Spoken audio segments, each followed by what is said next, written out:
सम्मानित नागरिकगण, आप सबको मेरा सादर नमस्कार। आप देख रहे हैं सिटीजन मोर्चा टीवी न्यूज नेटवर्क। यह खबर हरियाणा की स्वास्थ्य सेवाओं को लेकर है। जिस तरह की स्वास्थ्य सेवाएं हरियाणा सरकार की ओर से प्रदेश वासियों को उपलब्ध करवाई जा रही हैं, वह किसी से छिपी हुई नहीं है। अस्पतालों में पूरे डॉक्टर नहीं, पूरी दवाएं नहीं, पूरी जांच सुविधाएं नहीं, सीटी स्कैन जैसी सुविधाएं सरकारी अस्पताल परिसरों में ही प्राइवेट हाथों में हैं। जींद के नागरिक अस्पताल को तो आवाम ने मौखिक रूप से रेफरल अस्पताल का अवार्ड दिया हुआ है, लेकिन फिर भी स्वास्थ्य विभाग के आला अधिकारी समय समय पर अस्पतालों का निरीक्षण कर रहे हैं। इसी कड़ी में आज वीरवार की शाम हरियाणा के DG health doctor JS Punia Jind नागरिक अस्पताल का निरीक्षण करने पहुंचे। निरीक्षण के दौरान उनको अस्पताल के इमरजेंसी विभाग, ब्लड बैंक, ICU व CT स्कैन विभाग में कई प्रकार की खामियां मिली। इमरजेंसी विभाग में डीजी हेल्थ ने अपना BP चेक करवाया।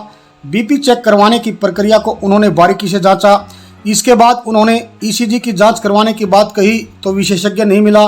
विशेषज्ञ के स्थान पर अन्य स्वास्थ्य कर्मी द्वारा ECG जांच करने की बात कही गई तो डीजी हेल्थ ने पूछा कि यदि महिला मरीज आ जाए तो उसकी ECG कौन करेगा।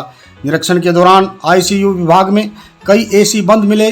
ब्लड बैंक में भी रक्त यूनिट में 10 से 15% की बढ़ोतरी की जरूरत सामने आई।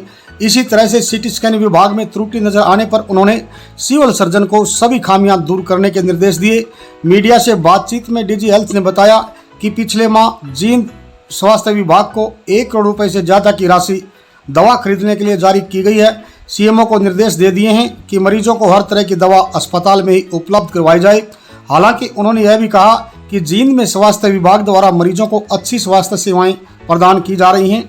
इस मौके पर उनके साथ civil surgeon doctor Gopal Goyal, उप civil surgeon doctor Paleram Kataria, उप civil surgeon doctor Ramesh Panchal, deputy MS doctor Rajesh Bhola समेत अन्य चिकित्सा अधिकारी भी मौजूद रहे। अब आपको सीधा दिखाते हैं DG health doctor JS Punia की मीडिया से हुई बातचीत के कुछ प्रमुख अंश। देखिए, 22 ज़िले जो हैं, 22 ज़िले हमने हमारे एक डिप्टी डायरेक्टर को जिम्मेदारी लगा रखी वहाँ पे जाने के लिए और वहाँ इंस्पेक्शन करके अगर कोई कमी है तो उसको सुधार करवाने के लिए उस कड़ी में वो लोग जाते रहते हैं। इसके अलावा जो डायरेक्टर्स हैं उनको भी हमने 4-4, 5-5 ज़िले दे रखे हैं। इसके अतिरिक्त मैं स्वयं भी ज़िलों में जाता रहता हूँ। हमारे माननीय CS महोदय भी जाते रहते हैं और माननीय मंत्री जी भी जाते रहते हैं। तो इसी कड़ी में मैं 1 या 2 ज़िले का आज और कल 2 दिन के दौरे पर निकला हूँ और उस कड़ी में आज मैं जींद पहुँचा हूँ। तो जींद के सामान्य अस्पताल का निरीक्षण किया है। कुछ छोटी मोटी जो कमियां थी वो CMO साहब को, PMO साहब को बता दी गई हैं, उनको दुरुस्त कर दिया जाएगा। बाकी ऑल ओवर दी जो स्थिति है वो ठीक है। मैं संतुष्ट हूँ उनसे, इनकी सेवाओं से। पिछली बार जो मैं आया था उस समय जो भी कमियां थी उनको इन्होंने दुरुस्त कर दिया है। तो मैं आशा करता हूँ कि अब की बार भी जो कमियाँ मिली हैं उनको दुरुस्त करेंगे और जनता जो जींद की है उसको अच्छी सेवाएँ करेंगे। सर, आपने ब्लड बैंक का भी चेक किया, क्या खामियां मिली, किस तरह की वहाँ? ब्लड बैंक यहाँ का बहुत ही ब्यूटीफुल है, बहुत सुंदर है और बहुत बढ़िया काम हो रहा है वहाँ। कुछ ब्लड डोनेशन में मुझे लगता है कि कुछ इम्प्रूवमेंट करने की ज़रूरत है और यहाँ की पब्लिक के साथ मिलकर CMO साहब एक कैलेंडर बनाए पूरी साल का, क्योंकि यहाँ मैंने देखा कि 6000 के आसपास कलेक्शन और 6000 के आसपास खपत है, ऑलमोस्ट बराबर है। जबकि खपत से हमारा 10-15% ज़्यादा कलेक्शन होना चाहिए ताकि लोग को किसी प्रकार की परेशानी ना हो और जब आपको ब्लड की ज़रूरत है तो रिप्लेसमेंट की ज़रूरत ना पड़े, आपको ब्लड यहाँ से मिल जाए। निश्चित तौर से CMO साहब इसमें प्रयास करेंगे और इसको भी थोड़ा बढ़ाएंगे। सर, डॉक्टरों की कमी है और दवाइयों की भी कमी बताई जा रही है। नहीं, दवाइयों की तो कोई कमी नहीं है। मैंने आज सर कुछ पेशेंट देखे हमने बाहर से दवा लिखी जाती है। देखिए, मैंने जितने भी मरीजों से आज पूछा है, किसी ही व्यक्ति ने मुझे ऐसा नहीं बताया कि बाहर से दवाई खरीदी है, बल्कि मुझे खुशी हो रही थी कि हर मरीज़ अस्पताल की व्यवस्थाओं से, हमारे जो परिचारक स्टाफ है, स्टाफ नर्सेज, क्लास 4 जो होते हैं और डॉक्टर्स जो ट्रीटमेंट करने वाले, सबसे खुश नज़र आए। किसी ने कोई इंडोर में शिकायत नहीं करी है। फिर भी आपकी बात में अगर कोई आप जो कह रहे हैं इसमें 1% भी अगर सच्चाई मिली तो CMO साहब मेरे साथ ही बैठे हैं। इनको निर्देश देता हूँ मैं कि सभी प्रकार की दवाइयाँ उपलब्ध कराएँ, क्योंकि हमने पिछले माह इनको 1 करोड़ से भी अधिक राशि इसी काम के लिए दी है कि वो लोकल परचेज़ करके लोगों को उपलब्ध कराएंगे। दवाइयाँ उपलब्ध कराने के लिए हरियाणा मेडिकल सेल्स कॉरपोरेशन बना हुआ है।